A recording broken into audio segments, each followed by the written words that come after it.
Buenas tardes.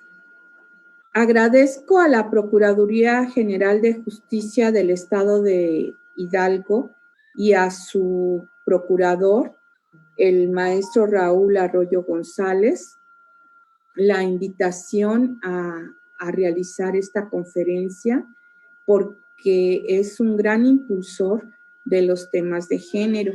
También agradezco la invitación a la maestra Mercedes Mendoza, titular del Instituto de Formación Profesional de la Procuraduría del Estado de Hidalgo. Pues bien, nuestra conferencia se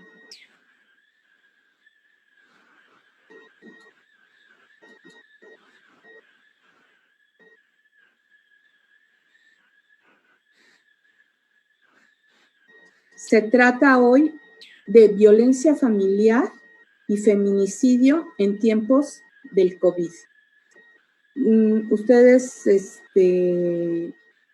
saben que estamos pasando por un cambio radical en nuestras vidas en todo el mundo.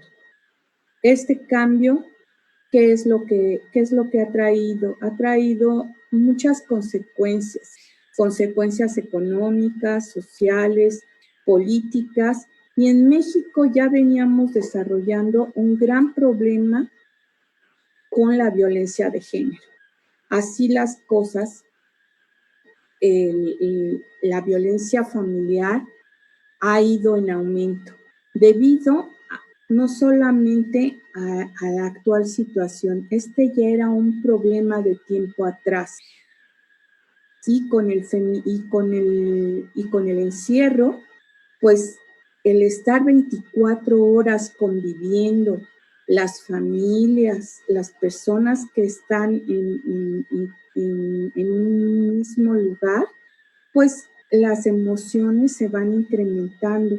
Y cuando previamente ya hay una situación de violencia, pues hemos visto que se está acreciendo a pasos agigantados.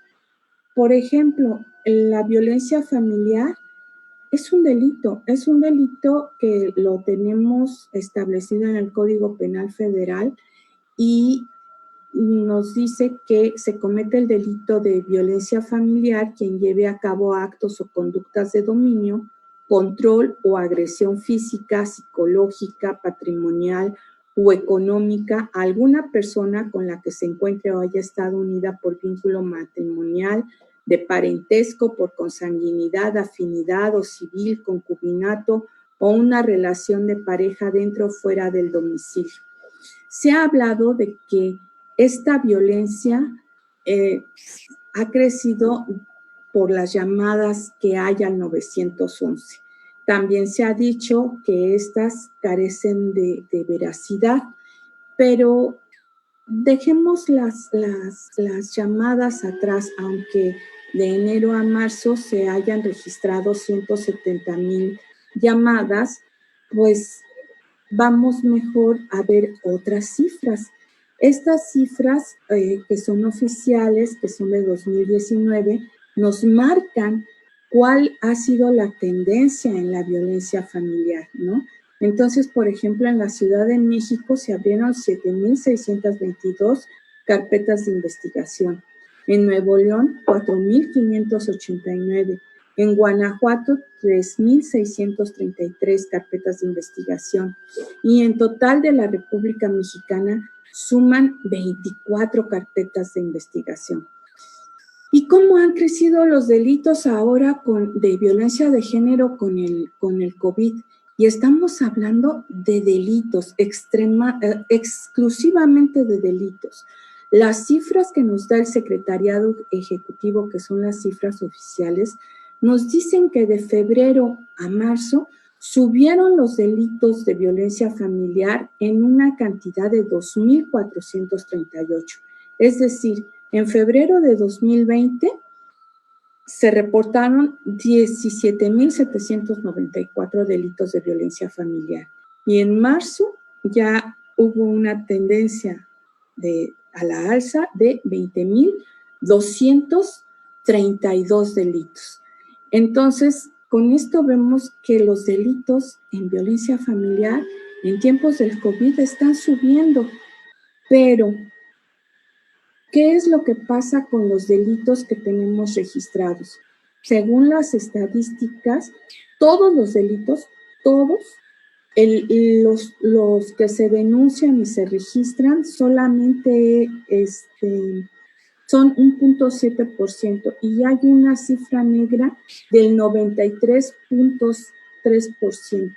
O sea que el 93.3% también de delitos de violencia familiar tampoco se registran. Estas son las carpetas de investigación de violencia familiar que en 2019 sumaron 24,522 y ya ahorita de enero a marzo pues ya van 20,000.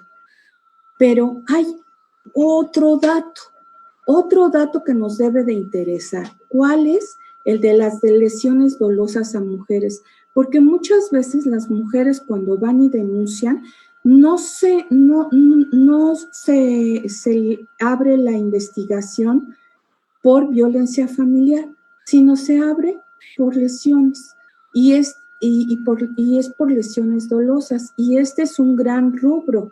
Aparte que las lesiones dolosas, o sea, no son cualquier cosa, porque las mujeres que a las que las lesionan con ácido y las dejan con heridas graves y secuelas para toda su vida, pues entran dentro de este rubro.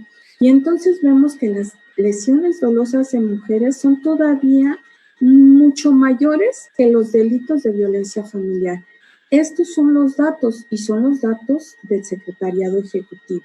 Vemos que de 2016 a 2019 han subido. En 2016 fueron 51,336 delitos de lesiones dolosas a mujeres y que en 2019 pues subieron a 65,709 y ahorita de enero a marzo ya van registradas 15,292 delitos.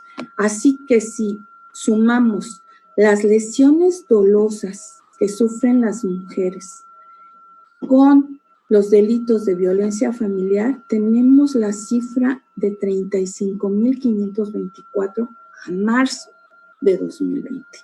Entonces, esto nos hace ver que han subido de una forma alarmante.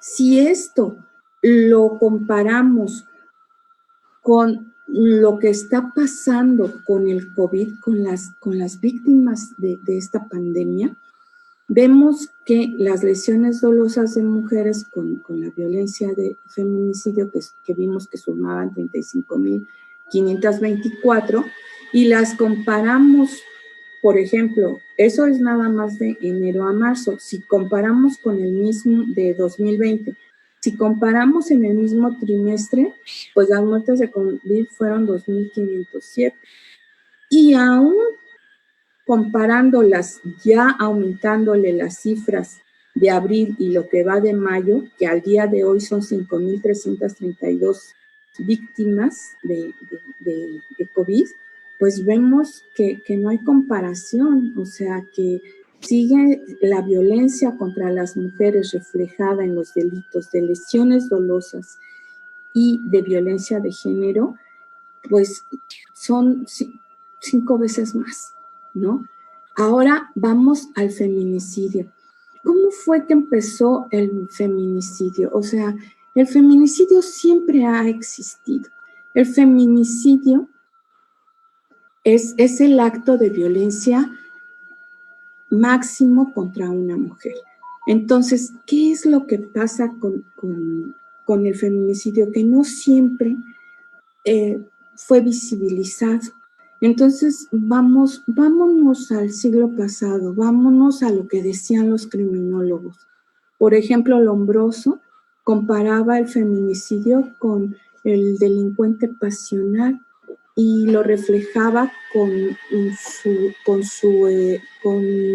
una historia de un amigo llamado Cuadi, en el que decía que su que él se había enamorado su amigo Juárez se había enamorado de una mujer que se dedicaba a la prostitución, se casa con ella para alejarlo de la prostitución, viven felices, pero ella vuelve a prostituirse estando casada con él. Esto provoca los celos en Cuadi y entonces la priva de la vida. ¿Y cuál fue la consecuencia? Que vieron esto como un delito de una pasión noble, así lo llama Lombroso. Y entonces dices, oye, pero no hay pasiones nobles, las pasiones nobles no matan, no quitan la vida.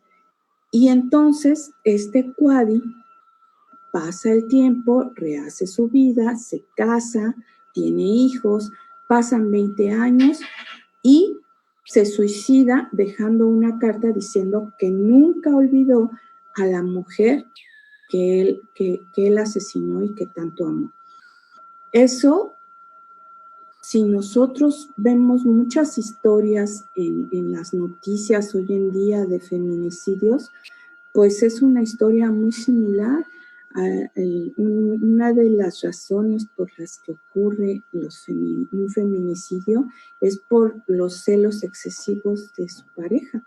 Entonces, los avances son lentos, pero allí van avanzando.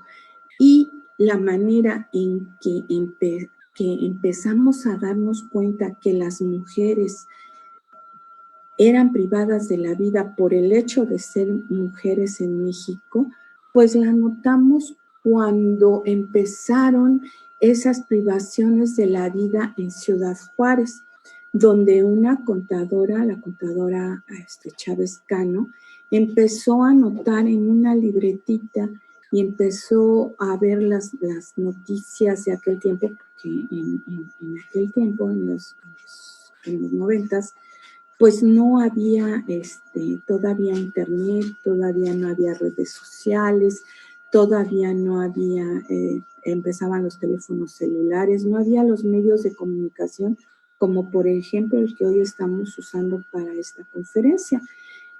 Luego entonces, ella empezó en una libretita a anotar cuáles eran los fallecimientos de mujeres con motivo de violencia.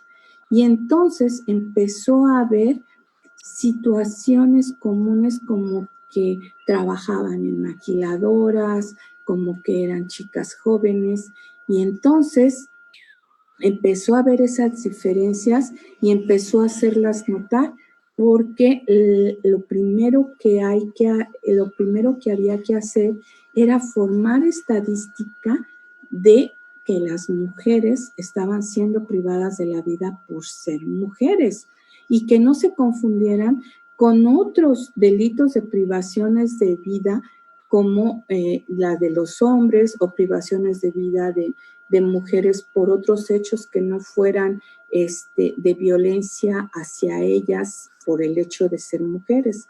Entonces, allí fue donde empezó todo. Y ese es el primer paso para visibilizar los asesinatos de mujeres. Esta Chávez Cano fue la precursora de las primeras estadísticas y alzó la voz para denunciar que los casos eran más frecuentes y tenían en común ese padrón de violencia hacia las mujeres. Posteriormente, el 1 de febrero de 2007, la Ley General de Acceso a las Mujeres a una Vida Libre de Violencia, fíjense cuántos años pasaron. Pasaron más de 10 años, 14 años, para que se diera esta ley en nuestro país.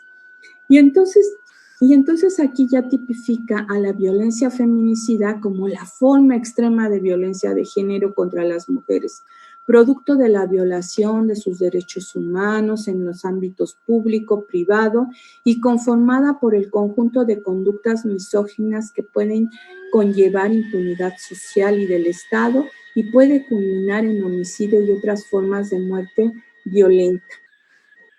Posteriormente, antes de ello, tenemos la sentencia de Campo Algodonero de 16 de noviembre de 2009, donde la Corte Internacional de Derechos Humanos condenó a México por ser responsable de una serie de asesinatos de mujeres. Esto fue lo que originó que en 2012 se tipificara el delito de feminicidio. Y entonces el delito de feminicidio, ¿a qué nos lleva? Primero, pues tuvimos que conocer las estadísticas, que conocer cuántas mujeres eran privadas de la vida por el hecho de ser mujeres. El segundo paso fue tipificar este hecho, o sea, tipificar las acciones que llevaban a este resultado. Y entonces, con la tipificación del feminicidio, se reúnen ciertas características que van en sus 7 fracciones, porque no puede, no el que una mujer sea víctima de que la priven de la vida, nada más por ese solo hecho es un feminicidio. Vamos a suponer que haya un asalto y que entre una persona a una tienda y que haya hombres y mujeres y que suelte una ráfaga de su arma de fuego y en eso prive de la vida tanto a hombres como a mujeres por igual. Ahí podemos hablar de feminicidio, ¿no? ¿Por qué? Porque este sujeto activo del delito lo que hizo fue privar a hombres y mujeres sin tener esa situación de querer privar de la vida a una mujer por el hecho de ser mujer. Entonces, estas fracciones del tipo del delito es quienes nos lo marcan, ¿sí? Y entonces vemos que el artículo 325 del Código Penal Federal nos dice que comete el delito de feminicidio quien prive de la vida a una mujer por razones de género. Se considera que existen razones de género cuando ocurran estas 7 circunstancias de las que les hablaba. Cuando la víctima presente violencia sexual de cualquier tipo, cuando se le hayan infligido lesiones o mutilaciones infamantes o degradantes previas o posteriores a la privación de la vida o actos de necrofilia, que existan antecedentes o datos de cualquier tipo de violencia en el ámbito familiar, laboral o escolar del sujeto activo contra la víctima, haya existido entre el activo y la víctima una relación sentimental, afectiva o de confianza, existan datos que establezcan que hubo amenazas, acoso o lesiones del sujeto activo en contra de la víctima, que la víctima haya sido incomunicada, cualquiera que sea el tiempo previo a la privación de la vida, o que el cuerpo de la víctima sea expuesto o exhibido en un lugar público. Y entonces vemos que las causas de feminicidios en tiempos de COVID, pues, o sea, empiezan con la violencia de intrafamiliar, con la violencia de género y pueden escalar hasta feminicidios, porque la mayoría de los feminicidios se da por la relación afectiva entre las parejas. Pero ahora encontramos una nueva forma de feminicidios, la delincuencia organizada reflejada en las bandas del narcotráfico. Están luchando por territorios. ¿Qué es lo que están haciendo para demostrar a las mismas bandas enemigas su superioridad? Están cometiendo feminicidios. Están cometiendo feminicidios contra las mujeres de sus rivales, contra las esposas, cuñadas, hijas, hermanas, para demostrar su superioridad. Y entonces cometen estos feminicidios y esta es una nueva forma que se está dando y que se está detectando.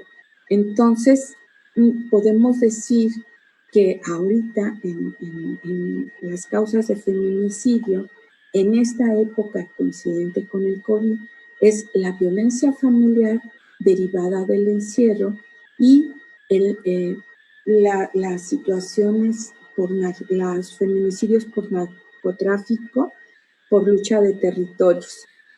La violencia, pues, se refleja en los homicidios en general, y los homicidios en general reflejan las cifras que en 2019 fueron de 34.582, según cifras oficiales, y que de enero a abril del 2020, pues se registran diariamente de 84 a 105 homicidios diarios.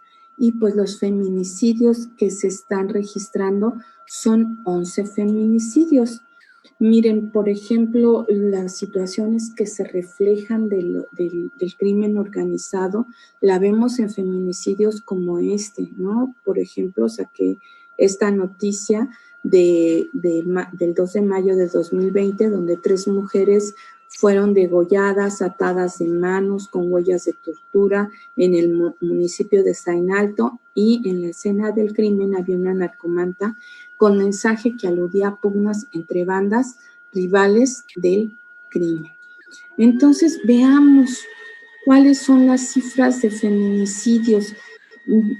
Coinciden los 11 feminicidios que se registran diarios por organizaciones nacionales, internacionales, por activistas, pues con las cifras oficiales. Pues si vemos exclusivamente las cifras de feminicidio, pues vemos que de febrero de 2020, de enero de 2020, se realizaron 74 feminicidios en ese mes, según el Secretariado Ejecutivo, que en febrero de 2020 se registraron 92 feminicidios y que en marzo de 2020 se realizaron 78 feminicidios. Viendo las cifras de esa forma, diríamos que el feminicidio bajó de febrero a marzo de 2020, porque pues en febrero de 2020 se realizaron 92 feminicidios y en marzo 78, según las cifras del Secretariado Ejecutivo. Pero si comparamos las cifras de este primer trimestre de 2020, vemos que suman 244 feminicidios. Y si las comparamos con el primer trimestre de 2019, vemos que en 2019 se realizaron 240 feminicidios. Entonces, ¿el feminicidio ha subido? Sí han subido las cifras. Si comparamos estas cifras de 2019 y de 2020. Pero también lo que notamos es otra situación, ¿no? Porque aquí cuando hablamos de estas cifras, pues decimos, a ver, 78, estas cifras no nos dan 11 feminicidios diarios, sino nos dan de 2 a 3 feminicidios diarios. Entonces, ¿por qué se dice que se cometen 11 feminicidios? Porque las feministas, las organizaciones internacionales, las organizaciones nacionales que llevan, los observatorios que llevan este seguimiento a las cifras, ¿por qué dicen que no son 2 o 3 y que son 11? Pues esto lo podemos percibir en las propias cifras oficiales del Secretariado Ejecutivo, porque también, al igual que con la violencia familiar, no percibíamos los delitos de lesiones dolosas en contra de mujeres, pues aquí no se están tomando en cuenta los homicidios dolosos contra mujeres. Y muchas veces las carpetas de investigación lo que hacen es que la investigación se empieza como homicidio doloso. Entonces ven el sexo contra quién, contra una mujer. Posteriormente del curso de las investigaciones se percibe que es un feminicidio y entonces ya no se cambia la clasificación del delito o el estado de la cifra reportada ya se quedó igual. Entonces, o sea, no se reporta como feminicidio, sino como homicidio doloso contra una mujer. Entonces, si nosotros tomamos en cuenta eso y sumamos las sumas de feminicidios con las de homicidios dolosos contra mujeres, vemos que estas han ido ascendiendo de 2015 a 2016, 2017, 2018 y que en 2019 tenemos tenemos un total de feminicidios de 983, de homicidios dolosos de mujeres de 2.822 y que suman un total de 3.805. Y entonces, si esa suma de 3.805 la dividimos entre 365 días, ¿qué nos da? Pues de 10 a 11 feminicidios diarios, ¿sí? Entonces, esto es lo que las propias cifras oficiales reflejan que efectivamente la violencia de género está creciendo en violencia familiar, en lesiones dolosas y en feminicidios. ¿Qué es lo que pasa? Que ahora que llegó la pandemia, estas se han incrementado debido a las condiciones de encierro y entonces se han incrementado todavía más. Anteriormente a esto, que nos percatáramos de las circunstancias de esta pandemia y que tuviéramos que guardar guardarnos en casa, lavarnos las manos, entre otras providencias, pues el mes anterior estábamos celebrando el Día Internacional de la Mujer, estábamos en manifestaciones de violencia de género debido a este tipo de cifras, donde las mujeres salieron a las calles el domingo 8 de marzo a manifestarse en contra de esta violencia y al día siguiente, el lunes 9, pues crearon otra manifestación pero silenciosa y acabábamos de pasar eso cuando nos llega la pandemia del COVID y entonces en vez de frenarse la violencia de género, en vez de disminuir los delitos, no, pues se van incrementando, ¿no? Y vemos que la violencia hacia las mujeres con las que son privadas de la vida, pues ahora son todavía más sangrientas, más violentas. Miren, el INEGI marca que 130 de cada 100 mujeres son estranguladas, ahorcadas, sofocadas, ahogadas, quemadas, golpeadas con algún objeto o heridas con arma punzocortante. Y, por ejemplo, el 57.2% de los casos, pues se usa arma de fuego, que es un porcentaje menor al de los hombres, que es de 71.7%. O sea, a los hombres no sufren un porcentaje menor de tortura que las mujeres, porque al ser privados de la vida con arma de fuego, pues no son torturados. En cambio, o sea, no es porque no lo sean, sí son torturados también en México los hombres, pero en menor porcentaje que las mujeres. Y entonces así vemos que la mayor brutalidad y violencia tratándose de asesinatos de mujeres por motivos de violencia de género, ¿sí?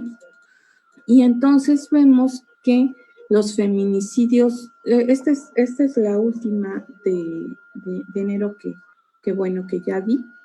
Y entonces, esta es la razón que nos lleva a alarmarnos, porque las cifras son las que nos están diciendo No nada más lo que vemos diario, lo que vemos en la televisión, en las redes sociales, en los periódicos, que nos dicen, que nos dan noticias como las de la pequeña Paola, ¿no? Que cuando la dejó su mamá para ir a comprar víveres para que ella no sufriera menos riesgo de contacto y por ello de riesgo de infectarse del COVID, la dejó de su casa, y cuando sale la mamá a comprar los víveres, al regresar, pues su hija fue privada de la vida, fue violada, fue privada de la vida por un sujeto que entró aprovechándose de la ausencia de su mamá, cometiendo este feminicidio.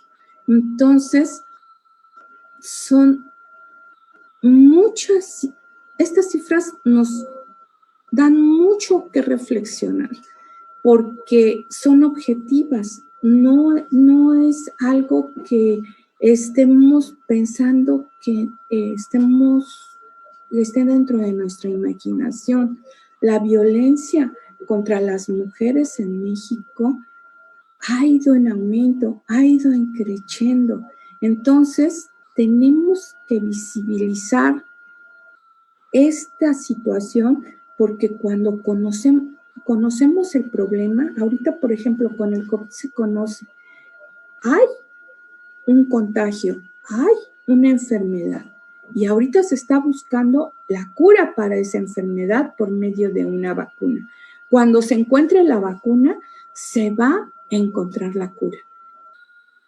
El feminicidio y la violencia de género también es igual, es una enfermedad, también es una pandemia. Entonces ya la conocemos a través de las cifras. Entonces ahora tenemos que encontrar la cura. Tenemos que encontrar la cura para poder llegar a su erradicación.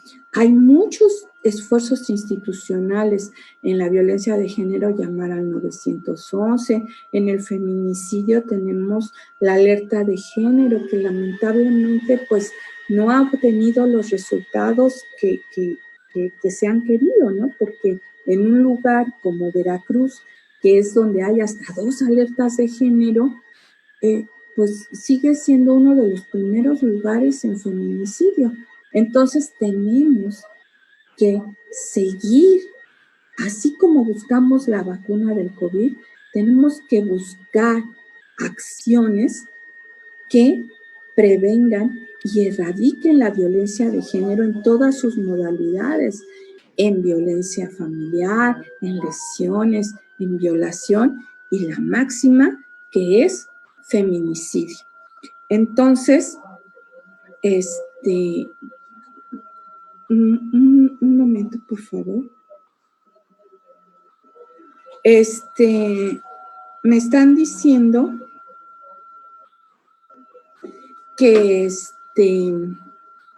que hay preguntas por medio de Facebook, y me está diciendo que hay una pregunta que dice que se están incrementando el infanticidio y la violencia en contra de los niños. Claro que sí, la violencia contra los niños y niñas es otra pandemia que también se ha ido incrementando, y esta violencia se da en la prostitución infantil, en la pornografía infantil, en el turismo sexual infantil y en la trata de menores infantil, donde pues lamentablemente no ha habido tampoco muchos resultados. Por ejemplo, en turismo sexual infantil estamos en el segundo lugar a nivel mundial, y si nosotros preguntamos cuántas sentencias hay en turismo sexual infantil, les puedo afirmar que 0, porque lo he preguntado por transparencia. Ningún estado, ni ningún, ni a nivel federal, ni a nivel local, a pesar de que el delito ya está tipificado en la mayoría de los códigos penales, pues no se ha tipificado. Entonces, o sea, todas estas violencias contra niñas y niños, pues escalan hasta privarlos de la vida en la mayor de las ocasiones. Y pues las niñas, los niños y las mujeres pues son de los más vulnerables. Por último, quisiera recomendarles, si tienen interés, en este libro que es de mi autoría, que se llama Del acoso, #MeToo, al feminicidio, #Ni una más, donde hago un análisis criminológico, sociológico y jurídico del acoso, la violación y el feminicidio. Y también, debido a la inquietud de la pregunta de la violencia que están sufriendo los niños, pues permítanme también recomendarles mi libro de turismo sexual infantil, políticas públicas para su prevención y sus coincidencias y diferencias con la trata de personas, donde hago un análisis de políticas públicas para tratar de encontrar también esa cura. Pues bueno, por mí sería todo. Agradezco mucho la atención que le hayan dado a esta conferencia y también agradezco a la Procuraduría General de Justicia del Estado de Hidalgo, a su procurador, el maestro Raúl Arroyo González, por impulsar y apoyar estos temas de violencia de género que sin duda interesan y ocupan a la Procuraduría de Hidalgo, y que estoy segura que con estas ganas de hacer y de mostrar estos tipos de violencia que hay contra las mujeres, pues encontraremos acciones para frenarla y erradicarla en Hidalgo y en todo México. Muchísimas gracias.